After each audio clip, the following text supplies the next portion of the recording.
had a chance to finish, of course, you'll have the slides after the session. You can download them from the tray, and you can spend some more time thinking about this. These are really good questions, and good questions to come back to from time to time. Let me answer a couple of the questions in the chat. It's so I think there's a reaction to the Brene Brown quote. You know, she said something interesting in one of her lectures. She said, I've become more authentic in my life over time, and in some cases harder to get along with, or more difficult, and more, I forget the exact wording she used, but something like less pleasing, but also harder to get along with. And you know, I think we do develop some edges when we build that authenticity.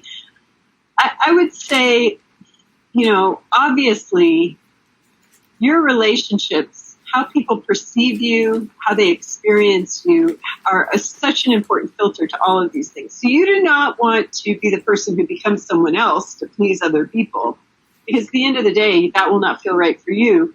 And you also don't want to act in ways based on honesty or sometimes just emotions in the moment that might be fleeting emotions that will hurt relationships or hurt people over time. So you've just always got to balance this with the ability to be constructive with other people and not hurt other people over time.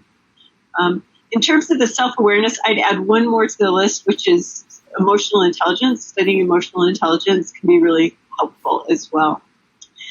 All right, so let's talk about balancing authenticity and growth. So some of the challenges we experience is that career advances require us to move out of our comfort zone. For those of you who are new managers, you're most certainly feeling that.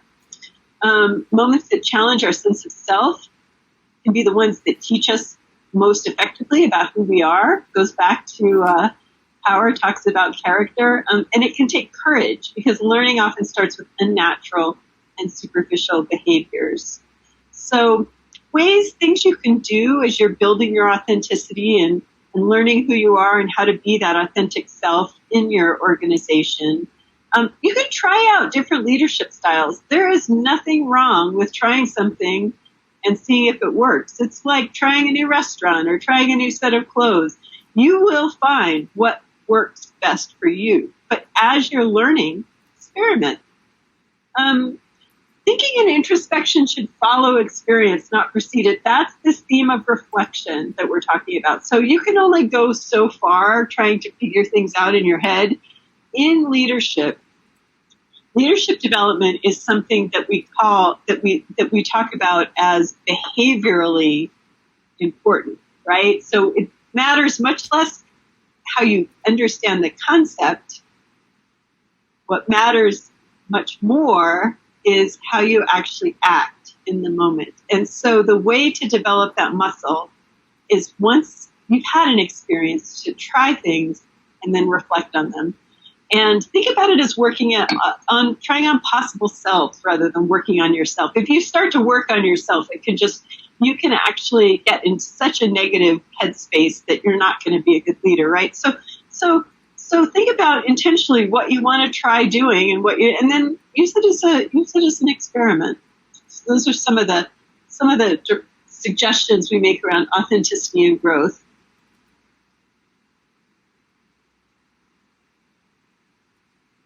I'm going to answer the question in chat. JT,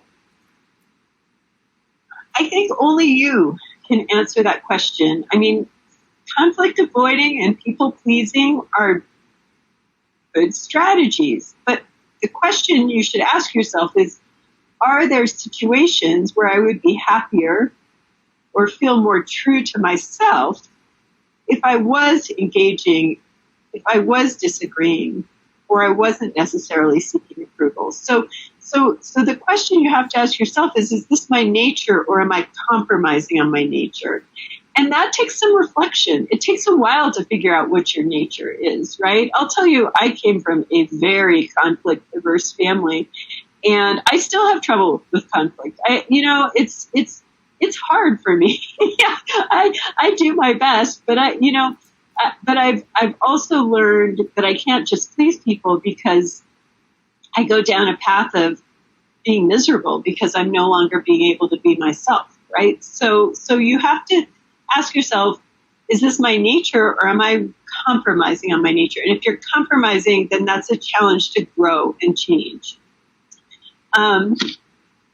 Building on that, we've got this beautiful quote from Carl Rogers: "The good life is a process, not a state of being. It's a direction, not a destination."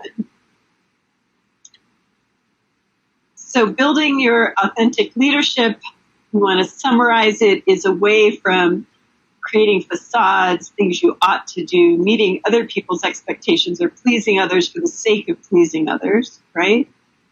And it's towards self-direction, openness to experience, accepting of others. You're welcome, JT. And trusting yourself. All right. So we're going to do a quick quiz, and then we've got a final reflection, and then we'll wrap up this segment of the course. So here's your first quick, let's just have one quick quiz question. True or false? Experimenting with new leadership behaviors and ways of getting things done is an opportunity for authenticity and growth. True or false?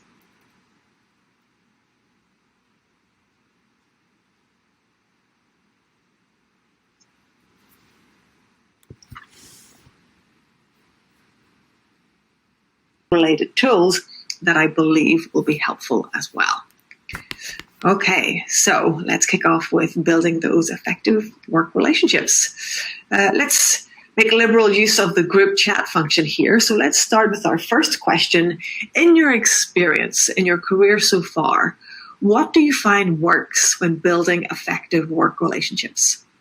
What works when building effective work relationships? So there's a chance to share some best practices with your peers in the room here. So please go ahead and type into the group chat your response to that question. What works when building effective work relationships?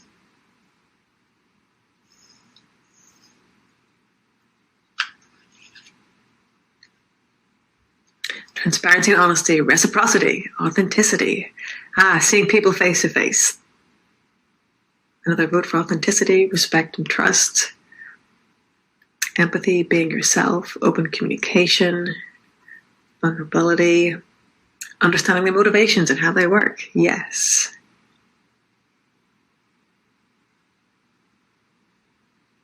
I'm seeing the honesty being a theme that's popping up here, and the trust. Excellent. Assuming that others are doing their best. Absolutely. Working towards common goals. Excellent. Candid feedback. Yes. Absolutely. Candid feedback. Being credible. Thank you, SS.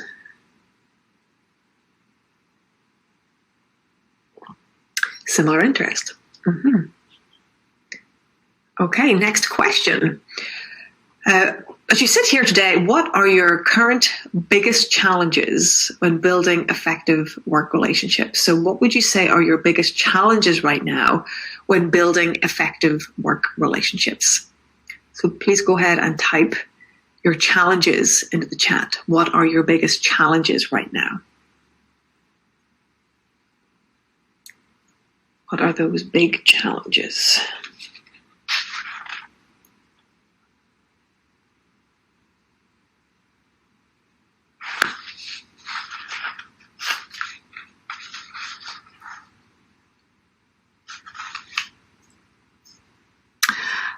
Yes, being virtual, remote working. Somebody mentioned earlier that what works is seeing people face to face, and that's really difficult when you're in that virtual environment. Wow, this is a big theme. A lot of people are commenting on the virtual and the remote working. Yes, being virtual and being the new person. Cultural differences. Accepting authority after promotion from peers. Yes. One day you're on a peer relationship. The next day you are managing your peers' work. It's a very different dynamic, and it can be challenging to make that transition for all parties. Difficult to convey the areas of improvement to the team members. So it sounds like challenges with feedback there. Thank you, MP. OB, I'm a bit of an introvert and it does not come naturally. Yes, as an introvert, it can take active focus. You're reminding me, OB, of a colleague of mine who also was an introvert, and her strengths really lay in being able to get things done. She was really excellent, superlative in executing and getting things done. And she received some 360-degree feedback from her manager, her peers, and her direct reports. And the biggest theme from her direct reports was that they didn't see enough of her, that she tended to be in her office a lot. This was back when we were all in person. And it can be very helpful to look at the strengths that you currently have and how you might use them to address a challenge. So in her circumstance, she recognized that she was really good at getting things done. So what she decided to do was to put in her calendar that she would check in with at least one team member every week, either through an informal chat, stop by their office, pick up the phone, whatever. And because it was in her calendar, it got done. So that was a fun sort of strengths innovation technique that she used to address that. Back to the chat, dealing with different levels of motivation and ambition. Time zones, yes, back to the virtual and remote, and trying to schedule a meeting. Oftentimes there can be a real challenge with who's going to be the one to be up at 3 a.m. For the team call. Back to remote, +1 for cultural differences across the globe. Being new, if folks have been there for a significant period of time and you're the newest person on the team. Okay, thank you for that. So this is interesting. I would say this is the theme of being remote and virtual. That's the biggest theme that I've seen mentioned in this bootcamp so far. So that's an interesting shared challenge there. Okay, so a couple of tools here that I think will be helpful. This is a nice continuum that can be really helpful when you think about, okay, what's the best tool to use here in my tool belt? And on the left side of the continuum, you have more of an orientation towards your agenda, and it's more telling. And on the on the right-hand side of the continuum, you've got the other person's agenda, and that's when you're using more of an asking questions approach. It's more coaching than managing. And you can see here in the telling, there's a lot of solving problems, giving advice, making suggestions. And then we have the transition to coaching, which is much more asking questions, open-ended questions, challenging thinking, listening, providing feedback. And as a manager, you're probably cycling in and out of this continuum in any one conversation at any one point in time. You might have a short conversation where you're focusing on one area, but in my experience, it's a lot more fluid than that. You're you're flexing in and out of both managing and coaching, and those are two different and complementary skill sets. So let's take the coaching and dig in there in a little bit more detail. So what is coaching? I've amended a definition here from the International Coaching Federation, or ICF. They define coaching as partnering with employees in this circumstance in a thought-provoking and creative process that inspires them to maximize their personal and professional potential. And some examples of coaches, you might have come across some of these already. You've got the executive coach, the manager to employee coach, that would be you if you have direct reports. The peer-to-peer coach, that's a really effective coaching tool, which I don't see enough organizations employing, and I think is a great tool to use. Career coach, get more of a traditional kind of coaching relationship there. And then some of the newer ones, you've got health coaches, wellness coaches, life coaches. Any other coaches that you've heard of, please go ahead and type those into the group chat. It's definitely a burgeoning field. It was pretty much unheard of before the 90s, came into much more popularity in the early 2000s, and we're seeing much more of a shift, much more of a focus from manager to manager as coach. And that has a very particular skill set that we will dig into right now. So it can be helpful to compare and contrast the skill sets. And on the left-hand side of the table here, you can see consultants or expert. And again, the source here is from the Coaching Psychology Manual by Margaret Moore. But I've had a lot of managers say, well, I could just also slot myself in there, consultant, expert, or manager, in the left-hand side of the column.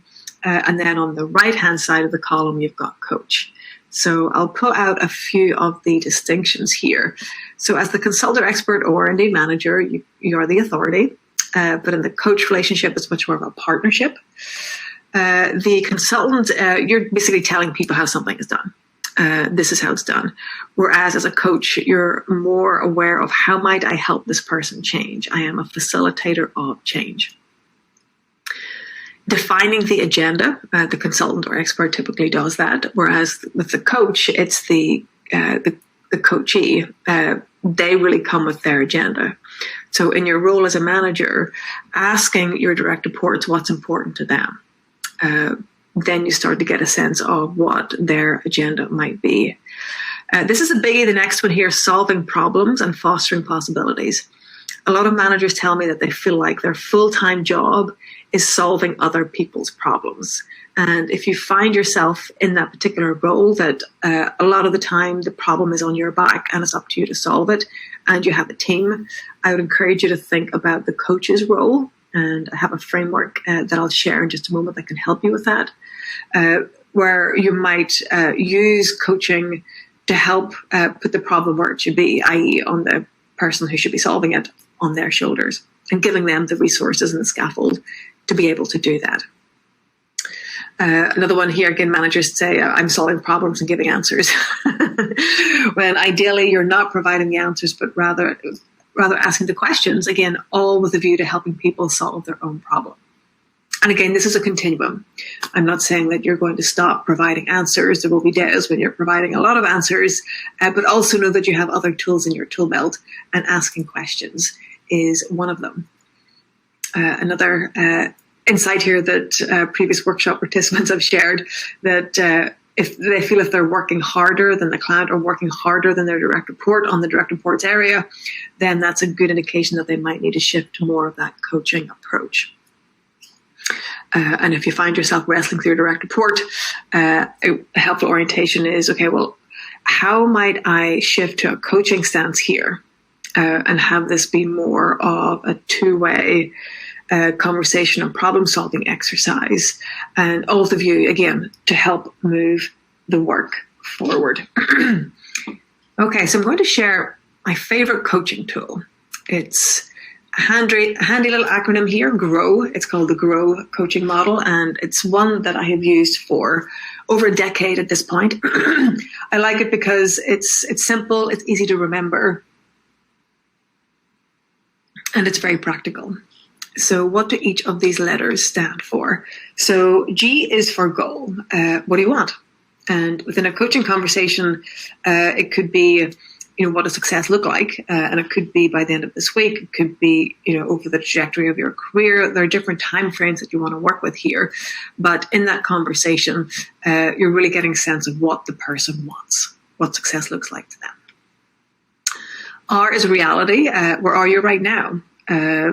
Oftentimes folks will share a lot of sort of challenges, problems, things that are happening with them, to them, and so forth. Oftentimes the conversation starts with R, where maybe a problem is shared, a challenging situation is shared. And then O is for options. So given the current reality, given the goal, given what you want, what are your options? What might you try? What could you do? And then finally, W is for way forward. So given all of that, what might you do? What will you do? So this is where you really bring the conversation to a close and really help it be oriented towards action action planning and follow up and follow through. And there are a number of questions that I use a lot. I've included them here in the next number of slides that will help you unpack this model a little more. So here are a number of questions that I would oftentimes use under G for goals. So, for example, it might be a one-on-one conversation. What would you like to focus on today? This is where you're really putting the agenda in the hands of your direct report. What would you like to accomplish in our time together? What would success look like for you? If you had a magic wand, what would you like to see happen? That's one of my favorite coaching questions. If somebody is stuck, oftentimes that question can help them sort of zoom back up, be able to see the forest for the trees. And then another one is, what problem are we trying to solve? And I like these questions because quite often, I mentioned earlier, folks start with reality. So, hey, I've got this problem with this particular client. This is what's going on. And then that's your chance to then help the person reorient towards the goal. What is the problem that you're trying to solve? What does success look like for you? What's the core challenge? That's another great question to really help discern what is important here and what is not. Options. What have you tried? If time, money weren't a restriction for you, what might you do? What else could you try? One of my favorite questions in a coaching conversation is, again, when somebody is stuck and maybe they can't see there are any other ideas available to them. What would your 85-year-old self tell you to do? I would say 9.5 times out of 10, when I ask somebody that question, they usually come up with a 1 or 2 sentence reply. It's simple, it's practical. Now, it doesn't mean it's easy, but quite often it's that question that really helps folks to get up and out of the immediate challenges and help them to see a way forward. Again, oftentimes not easy, but usually there is clarity with that question. And then finally, we have way forward. So this is, again, particularly as a manager, you really want to make sure that you've got a shared understanding with regards to what the person's going to try moving forward. So what will you try? What would a helpful next step be? If the person seems really overwhelmed by the options, really overwhelmed by what the next step might be, just asking, what could a baby step be? What would be the smallest, most doable step that you could take that would help move you forward? Another question which I love, what are you excited to try? So you might have 10 options. Out of all of those, which ones are you most excited to try? And then a really nice follow-up question is, what support do you need? What support do you need? And the all-important, let's schedule a check-in to follow up. This helps the person feel supported. Also, as the manager, it gives you a chance to check in, see, did they indeed follow up? Did they do what they say they were going to do? What happened? What did they learn? So on and so forth. Okay, I'm going to check in with you all now and ask you to imagine a person on your current team. How might you coach them using this framework? So please go ahead and type into the group chat a few thoughts that you might have on how you would coach that team member using the GROW framework. So let's take a few minutes and do just to have, I've had folks just write it down on a Post-it as an orientation tool that can be helpful. I love what MB is saying here. It doesn't have to be done in one-on-one. It could be used just when you're in a conversation with the direct report. Okay, great. So direct report brings a challenge. This sounds like a challenge. What have you tried? What else might you try? What does success look like? How can I support you? Absolutely. Yes. And a coaching conversation can happen in 30 seconds. It can be a 1 hour, formal sit down. This is a coaching conversation, or it could be a 30-second Slack message. Absolutely. SN, what is on your mind? Nice. Just nice, open, organic start there. MF, help them realize what's blocking them and help them to realize how they can achieve using the same GROW questions. Excellent.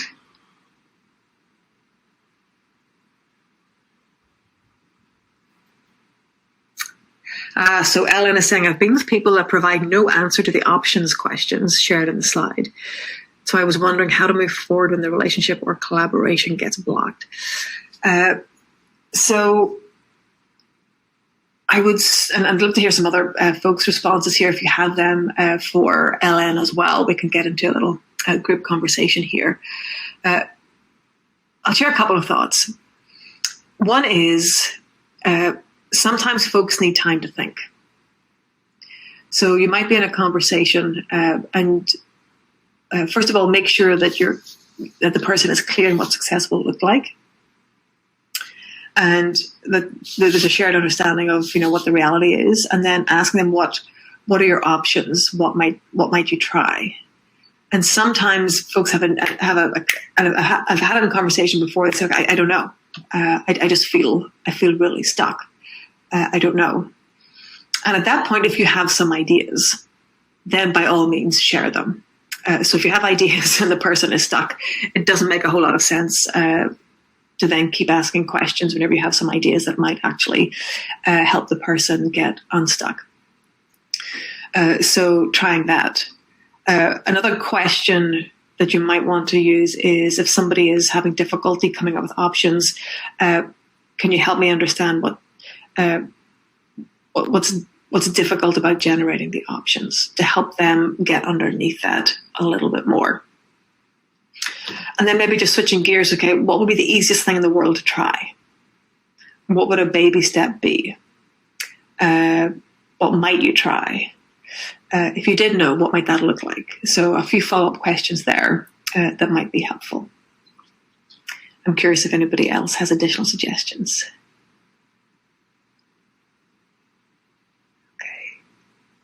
DK will try and use grow and has used variations in the past. I've tried to hand one-on-ones over, but usually attend the meeting with no agenda. Feel it's quite frustrating and end up filling the silence. So sometimes people need to build a muscle on this. And in my experience, sometimes people, it's almost like it's a feedback conversation needs to take place. So if you're saying, okay, I'd like to change the structure of our one-on-ones, and we have, let's say we have 30 minutes. I would like to, for you to take the agenda. Maybe they get 20, maybe they get the full 30 minutes. And the first thing we'll do is we'll check in on your agenda at the start of the meeting. If they come to the meeting and don't have an agenda, then again, with compassion and no judgment, because sometimes it takes a while for folks to understand that this is a shift. Say, okay, we agreed on an agenda, and I understand you don't have one. Let's reschedule. So rescheduling the meeting, you will likely find there will be an agenda at that point. Again, sometimes folks just need a little bit of scaffold to understand that you're serious, that you do want the agenda. And if you end up filling the silence, then you're kind of aiding and abetting, as it were, in that regard. MF is saying here to contribute to Ellen's comment, people at times are afraid. Okay. Thank you, MF. Yes, the importance of psychological safety. I believe Jenny spoke to that last week. So you've got the psychological safety on one axis and you've got accountability in the other. So maybe increase psychological safety, increase compassion. What can you do to make that feel like a safe space? Let's just try something here. Let's take the pressure off. Let's see what might be helpful and give them comfort. Beautiful. Thank you, MF. Alrighty. So one of the biggest shifts here that oftentimes happens as a manager is making the shift from I solve your problems, and this is totally understandable, because usually in the case of being promoted, you're a high-performing individual contributor. You're really good at the job. And then you're promoted to manage other people doing a similar or somewhat similar job. So you know how to solve the problems. So oftentimes it can feel more expeditious if I just go ahead and solve your problems. But as we all know, the cumulative effect of that means that you could be doing that all day, every day, and never get out from underneath it. So ideally what I'm hoping for here is you shift from I solve all your problems to I'm here to help you build your capacity to solve your own problems. So it's the difference between here's a fish and I am teaching you how to catch your own fish. So instead of I solve your problems or I provide the answers, I am helping you build your capacity to solve your own problems, to come up with your own answers. Another tool I find to be helpful, again, this is under the motivational umbrella and a framework that can help lay a solid foundation for these coaching conversations, is this. Some folks have this as a spreadsheet. Sometimes it's a Word doc. Sometimes it's a little sketched out notes. So think of all of your current team members and note it down the left-hand side here. And then on the columns, the headings are short-term career goals, medium and long-term, strengths, again, building on last week's content, and priority areas for development. If you were to have a one-on-one conversation with each of your direct reports and get a sense of what their short, medium, and long-term career goals are, sort of how this job fits into those short and medium, long-term career goals, what they perceive as their strengths, what could be developed further, what their priority areas for development are, this gives you a fantastic tool to really help coach people in a very different way. I remember early on in my career, this was maybe 15 years ago, I had a wonderful manager. She's a phenomenal coach. And she asked me what my career goals were. And I mentioned that I wanted to lead workshops. And she said, great, what are your priority areas for development? And I said, well, I need to get more comfortable in groups of people, and I need to get more comfortable asking questions, being less tied to my PowerPoint deck, being more open, inviting participation. And she said, great, would you like some feedback on that? And it was my first experience of having a really generative, productive relationship with a manager where she was focusing on my development. The feedback she gave me was helpful because it was aligned to my goals. And it was just a really motivating relationship for me. And this is what's possible as a manager, to have this kind of relationship with each and every one of your direct reports. So I encourage you to, if you haven't done so already, to follow up after the boot camp with each of your direct reports and have these conversations. A little sidebar note, sometimes you're managing a formal team, these people report to you in the organizational structure, or maybe it's an informal team, maybe it's an ad hoc project team, an agile team, a team that's been pulled together for this particular release or update. And I remember one time working with this phenomenal project manager. I called her a ninja project manager. She was so good at it. And she managed technical projects in a highly decentralized organization. And she was great at pulling people together. And this is another plug for the importance of strengths. So I'll never forget, we had this team kickoff. There were 12 of us on the working group. And she kicked off the meeting. You know how you kick off a meeting, you've got the usual introductions and people check out and, go check their email. She did something very different. She said, there are 12 people gathered here today, and each and every one of you are here for a reason. And she went around the room and she mentioned each person's name and one or two sentences on their strengths and what she looked forward to them contributing to the team. So let's say she said, Xavier, you're here because you have the technical expertise to dig into this, this, and this. And I've seen this in the past 5 years, just how you really lead in this area.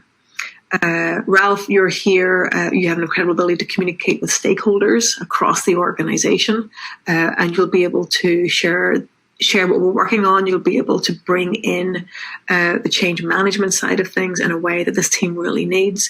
She did just such a great job going around the room, shining a light on everybody's strengths. And you could just feel the pride in the room increase. We could feel the motivation for the project increase, and also respect for each other in the room as well. It was a masterful way to build relationships. And it was an informal project. This wasn't a formal team. Okay. So let's check in on a quiz here. So a yes or no, got a yes or no quiz here. So coaching is providing answers, yes or no.